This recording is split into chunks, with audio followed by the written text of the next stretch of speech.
Assalamualaikum warahmatullahi wabarakatuh. Selamat siang Sobat Kali Baru. Bertemu lagi dengan saya di podcast Kali Baru kali ini ya. Hari ini membahas mengenai ingat DBD, ingat 3M+. Kali ini kita bersama Mbak Tri Wahyuningsih ya. Selamat datang Mbak Tri. Selamat datang. Oke, mungkin boleh langsung aja kali ya Mbak Tri ya. Mengenai apa sih itu DBD? Langsung aja nih. Langsung aja, boleh. Oke. Selamat siang nih untuk sahabat orkes yang di Kali Baru. Sebelumnya saya mau menjelaskan sedikit nih ya mengenai DBD. DBD itu adalah nama singkatan yang panjangannya itu demam berdarah Dengue ya. Nah, kenapa demam berdarah Dengue? Karena dia itu ada virus Dengue-nya atau virus dengue-nya ya bahasa tulisannya. Nah, virus dengue ini dia disebabkan oleh salah satu faktor penyakit yaitu nyamuk. Nah, nyamuknya itu mungkin lebih jelasnya namanya nyamuk Aedes aegypti. Nah, sebenarnya untuk nyamuk Aedes ini ada dua spesies. Ada nyamuk Aedes aegypti sama nyamuk Aedes albopictus. Nah, aegypti dan albopictus ya. Kalau bedanya Aedes aegypti ini hanya untuk menggigit manusia, tapi kalau nyamuk Aedes albopictus hanya untuk menggigit hewan atau mamalia. Jadi selama ini yang menyebabkan penyakit DBD pada manusia itu nyamuk yang Aedes aegypti ya. Betul. Kalau untuk tanda-tandanya nih Mbak, gejala kalau seseorang terkena DBD itu apa sih? Itu gejalanya ada muruam atau bintik kemerahan. Itu kalau misalkan di kulit istilahnya pecah pembuluh darah ya. Kalau dilebarin itu namanya peteki. Nah, kalau misalkan dia dilebarin masih ada bercak merah, itu artinya pecah pembuluh darah, bisa terjadi gejala DBD gitu kan. Tapi kalau misalkan merah ya. Tapi kalau misalkan pas kita lebarin kulit kita ternyata masih putih aja, nah itu jadi bukan pembuluh darah. Terus ada lagi nyeri sendi, nyeri otot, nyeri di belakang bola mata, gitu. Biasanya sih nyeri-nyeri gitu ya. Kalau untuk misalkan kita udah menemukan gejala itu ya, apa nih yang harus kita lakukan Mbak Tri? Kalau untuk penanganannya ya, jadi penanganannya ini harus segera dibawa ke fasilitas kesehatan. Kalau misalkan dalam 3 hari, kan tanda pertama itu demam ya, demam kan signifikan ya. Nah, kalau misalkan 3 hari demamnya ini diberi obat biasa turun, itu harus dibawa ke fasilitas kesehatan terdekat. Biasanya sih sama dokter disuruh rujuk untuk periksa darah gitu ya, periksa lab dulu ya, gitu ya. Nah, tadi kan udah dibahas ya kan bahaya ya DBD itu ya Mbak Tri ya. Nah, daripada kita mengobati kan lebih baik mencegah ya. Iya betul, promotif preventif ya kembali lagi. Gimana nih pencegahan DBD Mbak Tri? Kalau pencegahan DBD, iya. Pencegahan DBD ini ada 3 macam. Apa aja tuh? Ada fisik, kimia, biologi. Oke, bisa dijelasin satu-satu Mbak Tri? Boleh. Nah, kalau untuk pencegahan fisik ini pertama beda sistem pencegahannya antara dia masih jadi larva atau apa sih bahasanya encu gitu ya, sama dia udah jadi nyamuk dewasa. Karena pencegahan di nyamuk dewasa ini lebih susah dibanding nyegah di dia masih jadi encu. Lebih susah ya yang lebih banyak sebenarnya kita nyegah nyamuk DBD, nyamuk dewasa lah itu lebih susah dibanding nyamuk yang masih dia ulet-ulet gitu ya, larva istilahnya. Jentik-jentik gitu ya. Jentik. Nah, kalau misalkan untuk pencegahan fisik yang pertama, kalau untuk yang nyamuk itu bisa dengan pemasangan kelambu, pemasangan kain kasa yang ada di ventilasi gitu supaya ya, nyamuk tidak masuk dalam rumah. Nah, kalau misalkan untuk pencegahan biologi itu kalau misalkan untuk encunya itu bisa aja kita pelihara ikan cupang gitu kan, dia kan memakan encu ya. Jadi tidak sampai dia berkembang biak menjadi nyamuk dewasa gitu. Terus kalau misalkan untuk pencegahan biologi untuk nyamuknya sendiri itu ya paling ya kayak reptil sih sebenarnya, kayak kadal atau cicak gitu kan. Tapi kan kita ya nggak mungkin melihara gitu. Nah, terus kalau untuk pencegahan kimia nih, kalau untuk yang encunya itu bisa pakai abate, namanya abatisasi gitu ya, larvasida gitu ya. Terus kalau untuk yang pencegahan kimia untuk nyamuknya sendiri itu bisa jadi fogging atau autan. Tapi fogging itu kan sangat amat tidak disarankan, rekomendasikan gitu kan. Jadi balik lagi ke PSN, terus paling pakai autan gitu-gitu. Sama biologi bisa jadi untuk tanaman-tanaman. geranium, lavender, zodia. Jadi kalau misalnya kita melihara tanaman dalam rumah yang pengusir nyamuk nih, jadi nyamuknya insya Allah nggak suka gitu ya Oh iya, kita gitu ya. gitu. Kalau untuk abate itu sendiri ya Mbak, itu gimana tuh cara penggunaannya Mbak? Cara penggunaannya 1 sendok untuk 100 ml. Jadi sendok abate untuk 100 ml Air ya. Itu bisa kita taruh di mana tuh? Bisa aja di tempat-tempat yang jauh dari jangkauan kita, misalnya kayak toren nih kan ada ininya ya, apa namanya, wadah-wadahnya gitu ya. Iya. Boleh kita taruh, tapi kita lihat dulu di situ airnya banyak apa enggak. Kalau misalnya airnya dikit ya kita kasih abatnya sedikit aja gitu kan. Disesuaikan aja gitu ya. Terus bak penampungan air yang di rumah-rumah tuh, kalau misalkan kita sering kuras, kita sering pelihara lah istilahnya, apa namanya, bak mandi kita itu yang nggak usah pakai abate. Jadi harus kita sikatin, kita pokoknya dijaga supaya tetap bersih ya kayak gitu. Kita kuras gitu ya. Oke. Nah kalau bisa harus disikat nih. Kalau disikat bak mandi yang misalkan ubin-ubin kan ada sekat-sekatnya tuh. Nah telur nyamuk itu bisa menelur sampai ribuan. Oh gitu. Iya. Banyak ya. Iya. Jadi kalau misalkan nyamuknya ini cuma dikuras doang, tapi nggak disikat, itu takutnya nyamuknya masih nempel. Dan pas kita kasih air lagi, menetas lagi. Malah semakin banyak ya.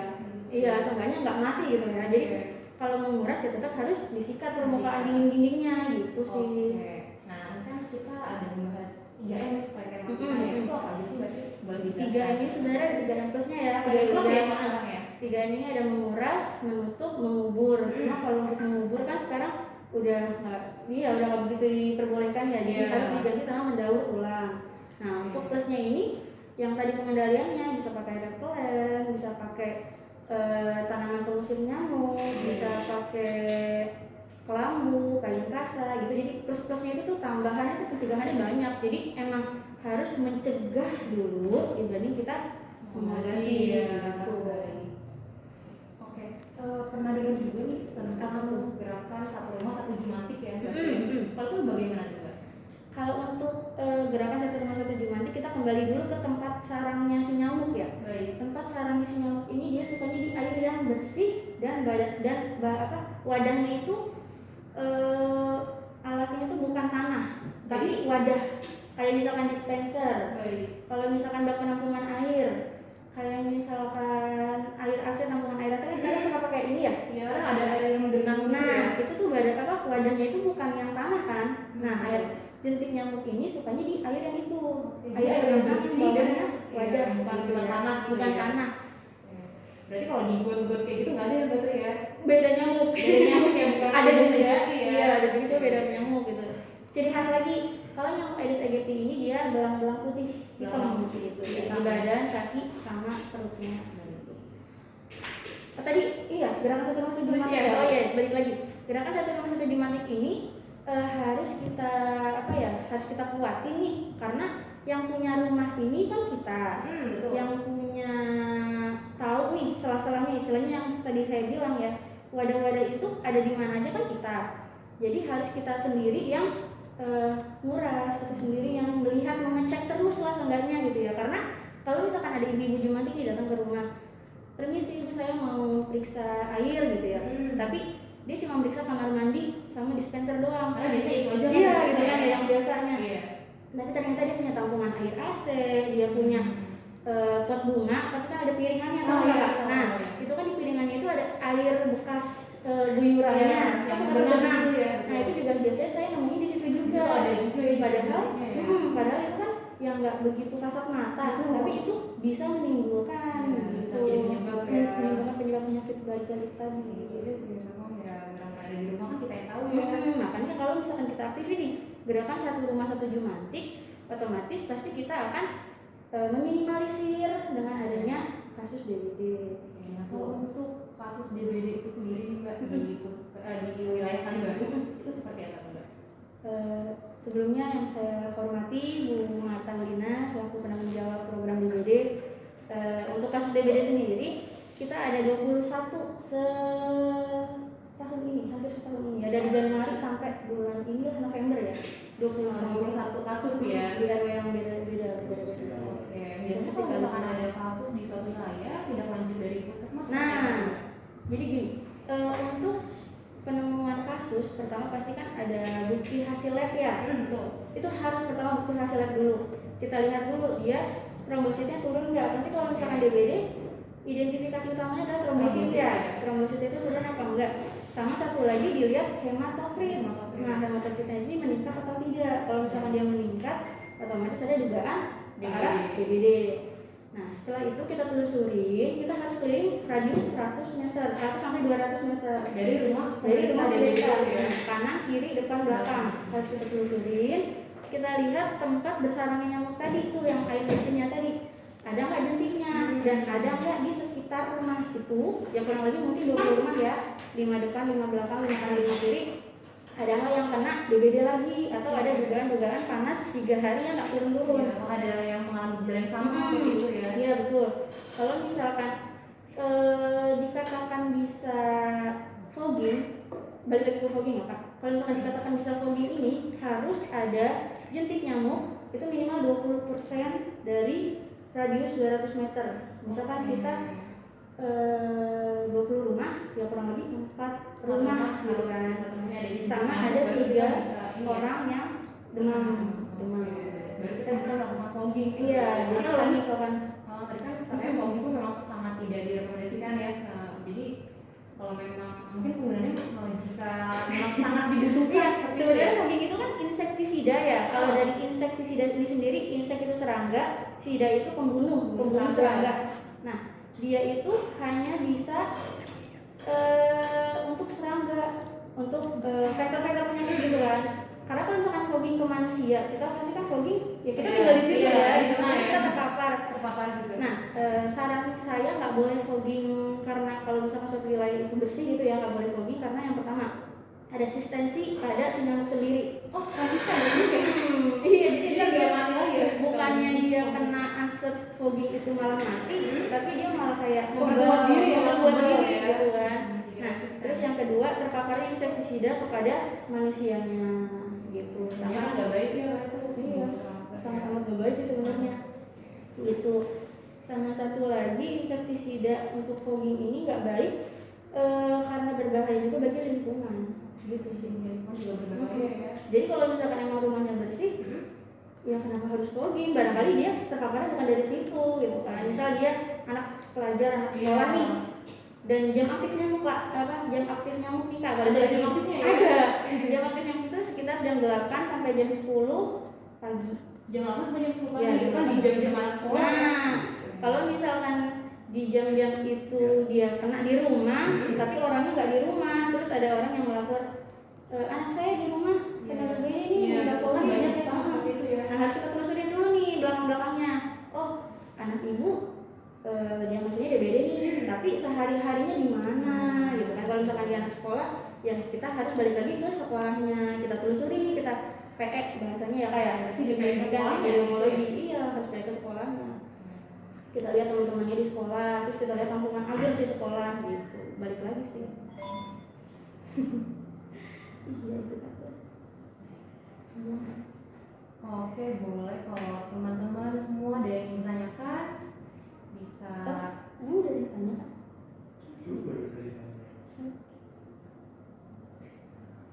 Kalau ada teman-teman yang mau bertanya boleh ditulis di kolom komentar ya.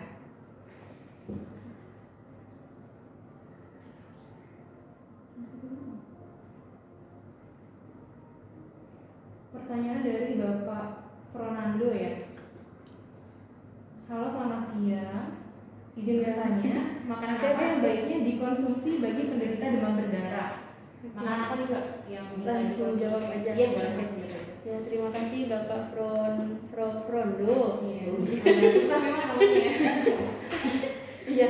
Untuk makanan dikonsumsi penanggulangan ya, penanggulangan demam berdarah ini biasanya sih jambu biji ya, jambu merah gitu. Biasanya jambu merah yang ya. untuk menambah trombosit. Oke, bisa menaikkan trombosit seperti itu ya. Ada lagi air kelapa, ada lagi madu, ada lagi jahe sama temulawak gitu. Jadi yang buat memperhangat tubuh gitu. Karena kan kalau DBD tuh nyeri-nyeri sendi juga. Isotonik sih ya sebenarnya kayak penambah cairan juga ya. penambah cairan. Oke. Gitu. Baik, mungkin kalau semoga bisa Satu menjawab lagi ya. siklus ini kali ya, siklus DBD. Iya, benar tuh. Nah, kuda ya. Jadi dia Pelana kuda. atas ke bawah, ke atas lagi gitu kan. Itu ada fase pertama, fase kritis sama fase penyembuhan. Untuk fase pertamanya ini 1-3 hari dia menimbulkan gejala demam yang ruang-ruang seperti tadi gitu ya, naik turun nyeri sendi. Terus di fase-fase ini mungkin pada udah panik nih, oh anak saya demam tinggi, saya harus berobat gitu kan. Minum obat lah, ternyata di hari ketiga turun demamnya. Ini di fase kritis namanya. Untuk di fase kritis ini sebenarnya dianggap sepele, kebanyakan dianggap sepele ya. Karena kan demamnya sudah turun gitu kan, nyeri sendinya sudah mulai berkurang, ruang-ruangnya udah mulai pudar juga gitu kan. Tapi ini malah fase fase kritis yang bisa menyebabkan kematian kalau nggak ditangani secara segera. Nah, harus diasuh banyak asupan biar dia nggak dehidrasi ya. Pasti DBD ini lebih ininya sama cairan kali ya, kebutuhan cairan ya. Kebutuhan cairan. Jadi kalau misalkan di fase yang awalnya udah terlewati, di fase kritis ini nggak boleh lengah, jadi harus tetap kita pantau. Baru nanti sampai fase itu 4-6 hari, baru hari ke-7-nya baru mulai penyembuhan kembali. Memang di fase kritis itu harus diwaspadai ya Mbak ya. Iya. Karena bisa kurang cairan tadi, terus karena trombositnya yang kurang tadi itu kan bisa juga menyebabkan perdarahan ya. Iya, betul. Bisa mimisan, atau ada kayak lubang-lubang gitu juga keluar dari kuping, keluar semua cairan, semua lubang bisa. Itu hal yang perlu diwaspadai ya. Oke teman-teman, kalau ada yang mau tanya lagi, ada nih dari Kelurahan Kalibaru. Ibu, apa saja sih yang harus pertama kali kita lakukan jika kita terkena DBD? Balik lagi ya? Iya, yang pertama kali kita lakukan jika terdiagnosa DBD. Kalau sudah terdiagnosa ya, kembali lagi kalau misalkan 1-3 hari ini dia udah mulai gejala-gejala yang seperti demam, mual, nyeri sendi, ruang-ruang penyerahan itu periksain ke dokter sih sebenarnya. Jadi jangan dianggap sepele kalau misalkan demam biasa aja. Iya. Perlu dicurigai ya. Demam 3 hari naik turun, demamnya sudah lama gitu ya Pak ya. Kecuali kalau demamnya sehari 2 hari udah baikan, ya itu jadi mungkin bukan DBD sama itu lagi, paling periksa darah. Kalau udah 3 hari pasti dokter menyarankan untuk periksa hasil labnya dulu ya, gitu. Sama hematokritnya. Iya, gitu lagi sih Kak, balik lagi. Baik, ini ada pertanyaan lagi dari Ibu atau Bapak Vindanu.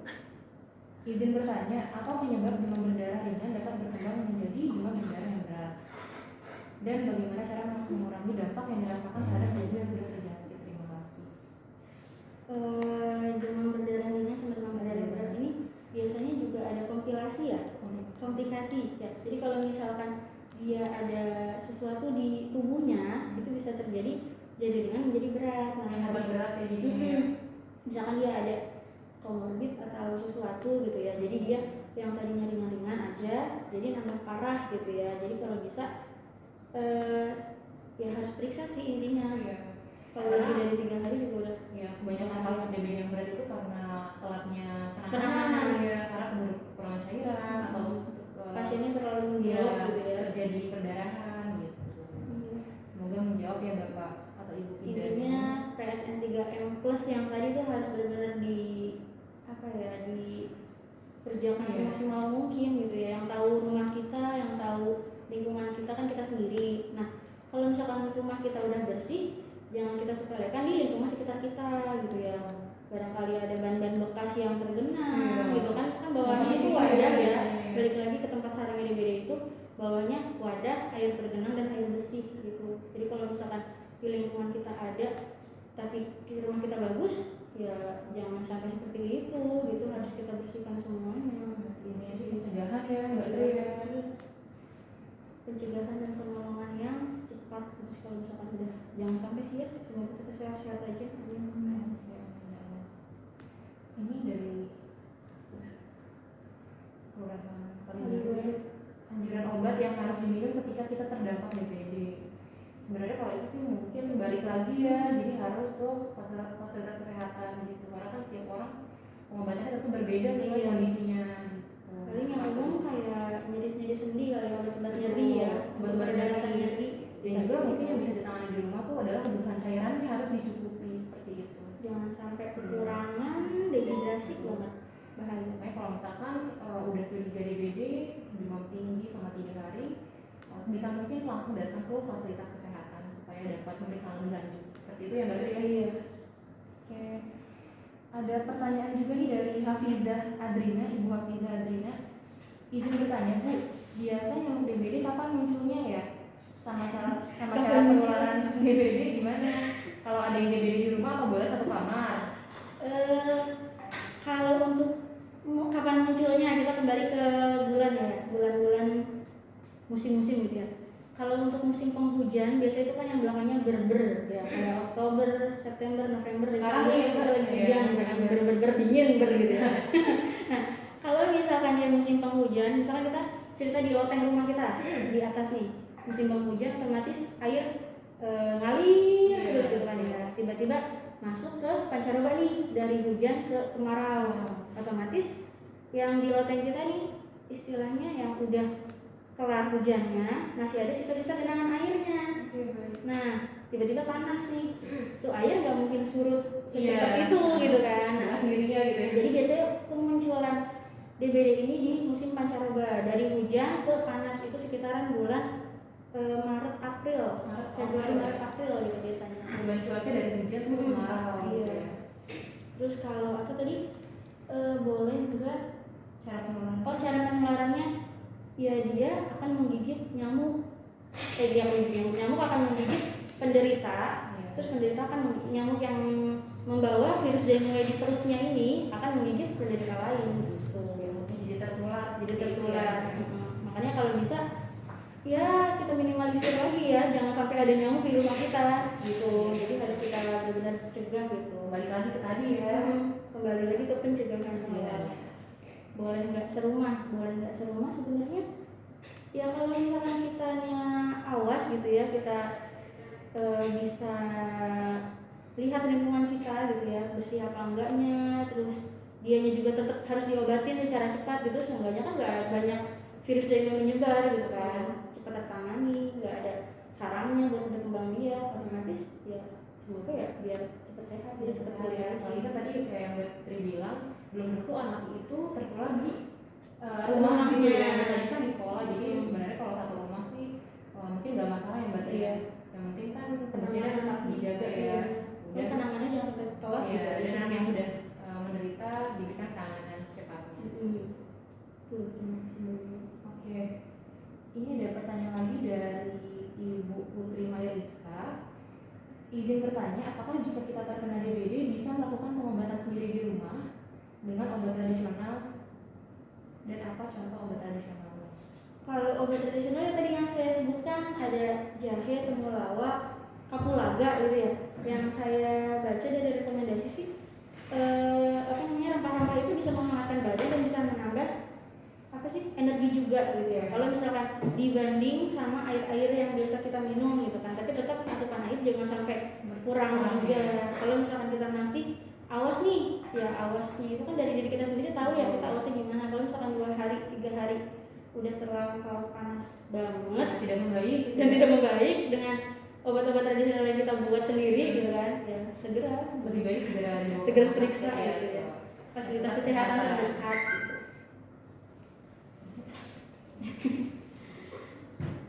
Halo Ibu dari pertanyaan lagi dari Ibu Nadina Nadine. Suaranya kurang jelas ya. Maaf ya. Halo Ibu, izin bertanya, apakah saat ini terdapat tes DBD jenis baru untuk diagnosis yang lebih cepat? RS1 itu RS1 ya. Kalau untuk tes DBD rapid ya, itu bahasanya rapid ya, alat cetak lebih alat membaca lebih cepat gitu ya. Itu rapid test lebih terbaca tes S1 ya.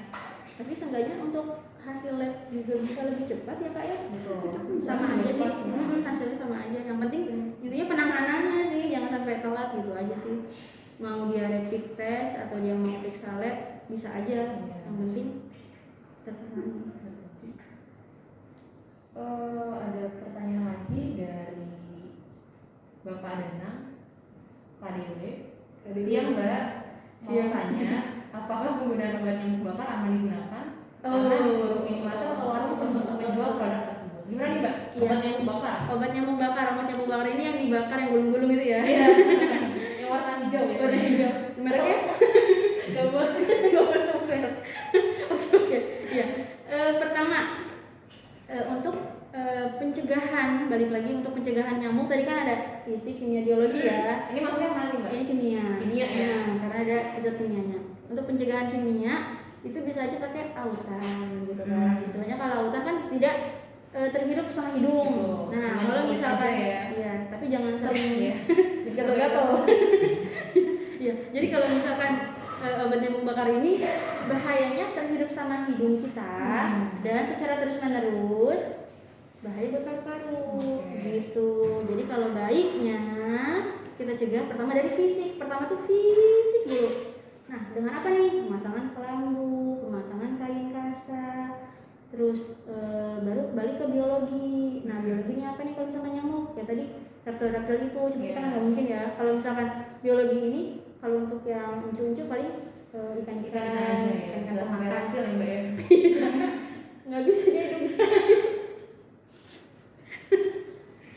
Terus tuh kalau pencegahan kimia ini ya bahaya kalau misalkan obat nyamuk bakar di paru-paru kita secara terus-menerus gitu ya. Terus ya. Berjangka Terhirup lama, gitu berjangka ya. panjang iya. Jadi kalau Bisa. bisa ya udah pakai autan-autan, repelen itu bisa ya. Iya, bisa untuk paru-paru ya kalau obat nyamuk bakar. Atau kita pakai hewan, tumbuhan-tumbuhan pengusir nyamuk yang tadi zodia, lavender, geranium gitu.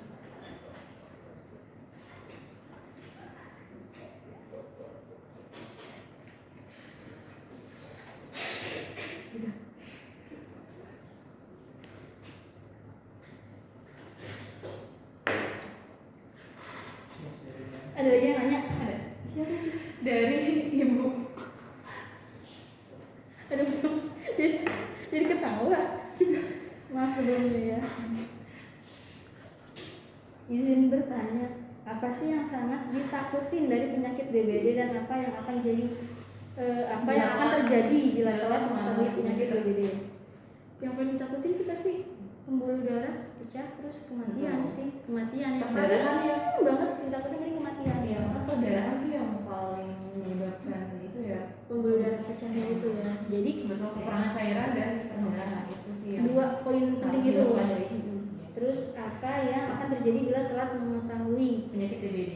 pasti kan seluruh penyakit kebanyakan pasti cara pencegahan dari tubuh kita ini dengan demam. Betul. Ya, misal kalau misalkan demam kita diem aja kan nggak mungkin ya, pasti kita periksa gitu ya. Apalagi kalau demamnya udah 3 hari lama gitu ya, 3 hari dan tinggi banget sampai 40 atau lebih gitu ya. Jadi ya insya Allah ya jangan sampai telat lah. Udah ada tanda-tanda gitu di awalnya harus cepet periksa gitu. Jangan disepelekan gitu, jangan sepelekan. Karena kalau misalkan ditanya apa yang akan terjadi bila telat mengetahui, yang paling terburuk yang bisa menyebabkan kematian. Iya, jangan sampai lah ya Allah. Iya. Alhamdulillah ya. Sudah. Apakah sudah tidak ada lagi yang ditanyakan Bapak Ibu? Oke, Sudah ya? sudah kali ya, sudah jam 2. Sudah. Nggak berasa ya? Atas, ya. Terima kasih kepada teman-teman Bapak Ibu yang sudah bersedia bergabung di orkes baru hari ini. Saya selaku moderator dan Mbak Tria mohon maaf bila ada pertanyaan kembali. kekurangan. Oh, ada pertanyaan lagi. Ditunda sedikit. Dari Ibu Mentari Sofian. Dari Ibu Mentari. Iya. Halo, selamat siang Mbak. Kalau yang demam berdarah biasanya berkeliaran atau aktifnya itu pada jam berapa ya biasanya? Ini mungkin sebentar tadi sudah kita bahas ya Mbak Tri ya. Jam berapa nih Mbak Tri tadi? Jam berapa ya? Jam berapa ya? Ada yang bisa jawab? Tunjuk tangan, tunjuk tangan. Oh, yang ada ini, ada penggemar setia kita nih jawab. Namanya siapa? Oke. Jadi jam aktifnya ini dari jam 8 sampai jam 10 pagi. Nah, terus tuh misal ya, saya pernah apa ya? Pernah dengar suara fogging siang-siang jam 1. Itu dia Jam mati. Itu matiin apa? Matiin udah gak ada jam segitu ya? Iya, udah tidur. Matiin nyamuk enggak, terpapar sama insektisida iya gitu ya. Jadi untuk fogging sendiri nih, misal kayak ada yang adu-aduan gitu kayak saya maunya fogging gitu ya. Ya Pokoknya kan saya banyak sih fogging kayak gitu. baru yang setahu saya yang mintanya di Iya. fogging langsung gitu. Nah, itu harus tahu nih jam aktif nyamuk tuh jam berapa. Jadi jangan sembarangan main fogging gitu aja. Jadi berarti bayi itu dilakukan di jam 8 sampai jam 10 pagi ya, foggingnya Iya. juga ya. Di Iya. saat nyamuk Lagi biasanya berkembang. jam berkeluaran ya. Sama satu lagi pokoknya jangan sampai ada gantung-gantungan baju di rumah kita. Itu sering Apalagi banget. gantungan baju yang telah kita pakai. Karena apa? Karena nyamuk itu bisa mencium aroma badan kita. Ya. Jadi walaupun walaupun baju itu sebersih apa yang telah kita pakai pasti dia bisa nyium. Jadi kalau bisa ya pencegahan balik lagi ya harus kita tata rapi di rumah kita. Yang tahu rumah kita itu kan kita sendiri gitu Jadi ya. kalau DBD ini memang lebih ke pencegahannya ya Mbak ya. Pencegahannya sebenarnya kalau kita apa ya kita mau kita niat Iya. bisa Bisa gitu ya. Oke. Seperti itu ya Ibu Mentari Sofian. Ini mau kita tunggu dulu 1 atau 2 menit nggak untuk sebelum kita tutup atau udah? Atau sudah saja? boleh. Ditunggu aja. Saya ikut Mbak Yulia aja. Saya ikut Mbak Yulia aja. Siap. Kita tunggu sebentar ya Mbak ya. Oke. Jadi pembahasan kita adalah tetap harus dengan pencegahan 3M plus ya. Yes. Dan harapan satu rumah satu dramatik ya. Di rumah Mbak Yuli tinggal di mana nih? Saya tinggal di Harapan Indah nggak? Aktif nggak? Gimana? Kurang aktif. Kurang aktif. Kurang aktif ya harus kita gerakan sedini Iya. mungkin ya. Oke. Jadi mungkin kalau nggak ada pertanyaan lagi, Semoga buat kita pada sehat iya, semua ya. Amin ya. Amin. Semoga bermanfaat juga materinya hari ini. Amin. Terima kasih banyak Mbak Tri. Ya sama-sama. Ya. Maaf juga kalau misalnya ada salah-salah kata, Betul. salah-salah ucap. Ya. Sudah? Sudah. Saya